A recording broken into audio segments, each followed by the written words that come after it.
Assalamualaikum warahmatullahi wabarakatuh. Senang sekali bisa berjumpa kembali pada rangkaian materi penerapan disiplin positif di pesantren. Saat ini kita akan membahas unit 4, yaitu memahami dan menangani bullying. Bapak Ibu pengasuh pesantren, bullying adalah kata yang tidak asing lagi di telinga kita, karena diksi ini menggambarkan perilaku yang sering kali terjadi di sekitar kita. Namun sayangnya, tidak disadari bahwa perilaku ini memberi efek psikologi yang tidak diinginkan. Olehnya itu, tujuan yang akan dicapai pada unit memahami dan menangani bullying ini adalah: pertama, memahami apa itu bullying, jenis-jenis dan bentuk bullying di pesantren. Kedua, mengidentifikasi karakteristik santri-santriwati yang terlibat dalam bullying di pesantren. Ketiga, mengenali potensi-potensi terjadinya bullying. Keempat, memetakan cara mencegah terjadinya bullying. Dan yang kelima, menerapkan cara menangani bullying. Baik Bapak Ibu, mari kita pahami bersama apa itu bullying. Bullying atau perundungan merupakan perilaku agresif yang terjadi di antara anak-anak usia sekolah untuk memberikan gangguan fisik maupun psikologis yang melibatkan ketidakseimbangan kekuatan. Perilaku tersebut diulang-ulang atau memiliki potensi untuk terus diulang sepanjang waktu. Berdasarkan definisi tersebut, disimpulkan bahwa unsur-unsur perilaku bullying adalah: pertama, perilaku agresif yang tidak diinginkan. Yang kedua, bullying merupakan sebuah sikap atau kondisi adanya ketidakseimbangan kekuatan atau kekuasaan yang nyata yang dirasakan antara peserta didik yang melakukan bullying dan yang dibully. Dan ketiga, perilaku tersebut berulang-ulang atau memiliki potensi untuk diulang sepanjang waktu. Nah, apa saja bentuk-bentuk bullying, Bapak Ibu? Ada beberapa bentuk bullying. Yang pertama adalah bullying fisik. Misalnya memukul, menendang, menjepit, meludah, menyenggol, mendorong, menyembunyikan atau mengambil barang seseorang, termasuk memperlihatkan bahasa tubuh atau isyarat tangan yang mengejek atau menghina seseorang. Kemudian bullying sosial, misalnya meninggalkan seseorang atau mengucilkan seseorang dari sebuah kelompok, mengatakan kepada teman untuk tidak berteman dengan seseorang, dan menyebarkan gosip serta mempermalukan seseorang di depan publik. Bentuk bullying berikutnya adalah bullying verbal, misalnya mengejek, menghina nama panggilan, komentar berbau seksual yang tidak pantas, mencela, mencemooh, dan mengancam.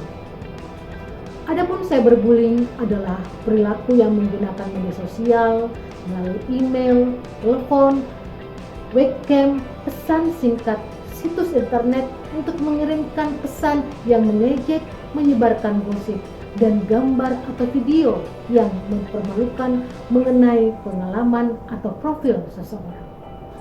Bapak Ibu para pengasuh pesantren, mengetahui dan memahami bentuk-bentuk bullying sangat penting, karena seringkali perilaku bullying yang kita jumpai ini dianggap sebagai hal yang biasa terjadi. Nah, Bapak Ibu, bagaimana dengan santri dan santriwati kita? Apakah kita sebagai pengasuh telah mengetahui karakteristik santri-santriwati yang rentan mendapatkan perlakuan bullying? Beberapa peneliti menyatakan bahwa siswa yang rentan dibully ialah dikarenakan mereka memiliki perbedaan yang dirasakan, seperti penampilan atau ukuran tubuh, tingkat maskulinitas atau feminitas, performa di sekolah, apakah nilainya tinggi, rendah, cerdas, atau kurang cerdas, suku, ras, etnis, dan atau agama dapat juga disebabkan oleh keluarga berpenghasilan rendah dan orang disabilitas dan kebutuhan khusus lainnya. Adapun tanda-tanda santri-santriwati yang kemungkinan melakukan bullying ada beberapa. Pertama, terlibat dalam perkelahian fisik atau perdebatan verbal. Yang kedua, memiliki teman-teman yang melakukan bully, mudah bertindak secara agresif, dan sering dikirim ke ruangan kepala sekolah atau ruang konseling untuk mendapatkan pemanggilan orang tua ke sekolah. Tanda-tanda yang lain adalah mereka sering memiliki uang tambahan atau barang-barang baru secara mencurigakan. Mereka juga merasa khawatir atau cemas dengan reputasi atau popularitas yang dimiliki. Seringkali juga mereka memiliki pakaian, buku, gadget, atau barang-barang pribadi yang hilang atau rusak. Seringkali merasakan sakit kepala, mual yang dilakukan secara pura-pura agar diizinkan pulang ke rumah. Mereka juga sering merasakan perubahan pola makan, seperti tiba-tiba tidak mau makan, atau makan tidak dihabiskan, atau pulang ke sekolah dengan perut lapar karena dia tidak mau makan siang. Itulah beberapa tanda yang merupakan karakteristik yang dirasakan oleh santri-santriwati yang kemungkinan melakukan bullying. Bapak Ibu yang kami hormati, bully biasanya dilakukan hanya segelintir orang, dan guru seringkali hanya fokus pada siswa yang melakukan bully. Padahal pada setiap kejadian ada siswa lain yang juga terlibat, yaitu siswa yang menyaksikan tapi memilih diam, siswa yang ikut-ikutan, dan siswa yang berani untuk membela. Penanganan bullying di sekolah perlu dilakukan secara komprehensif dan memperhatikan siapa yang terlibat.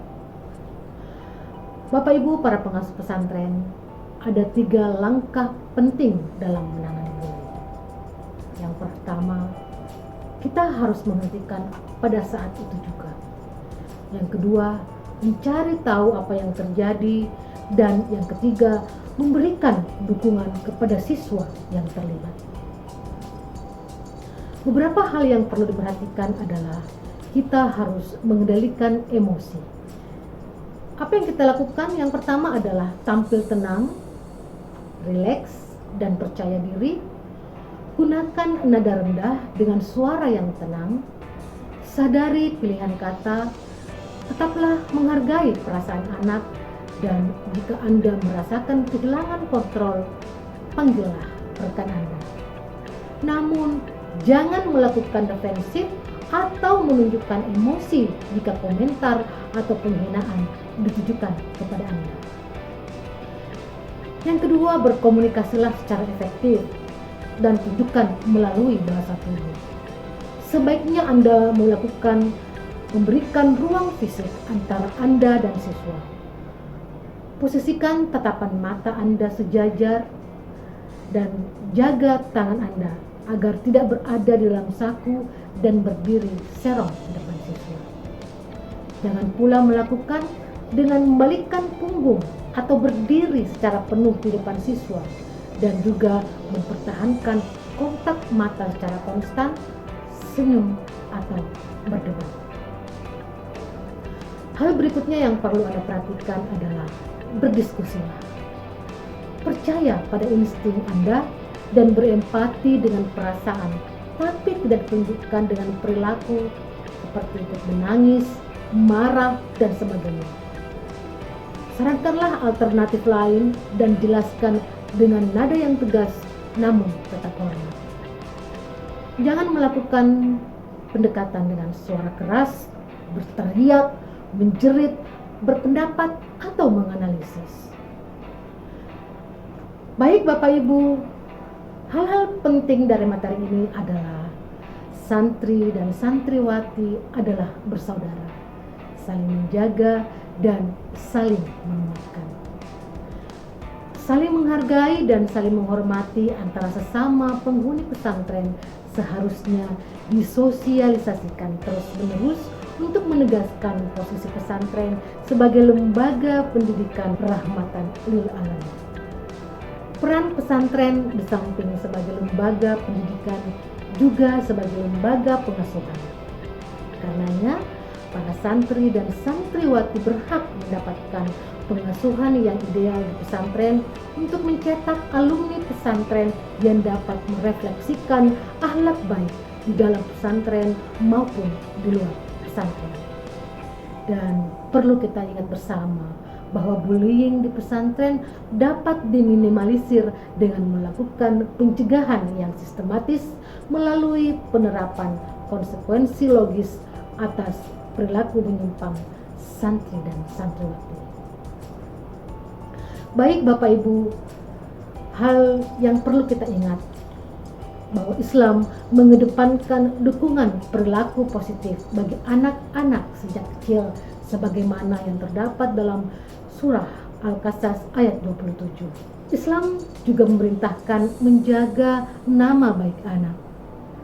Terhadap anak kecil sekalipun Nabi Muhammad SAW telah mengajarkan pada kita untuk menghargai dan menjaga nama baik anak.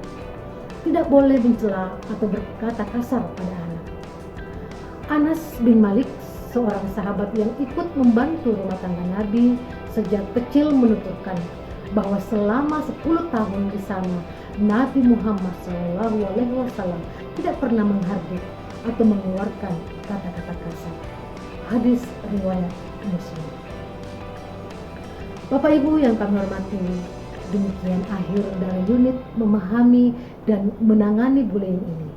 Mari kita bersama-sama mencegah terjadinya perilaku bullying di pesantren, agar harmonisasi dalam relasi sosial atau aktivitas komunikasi kita senantiasa terjaga dengan baik.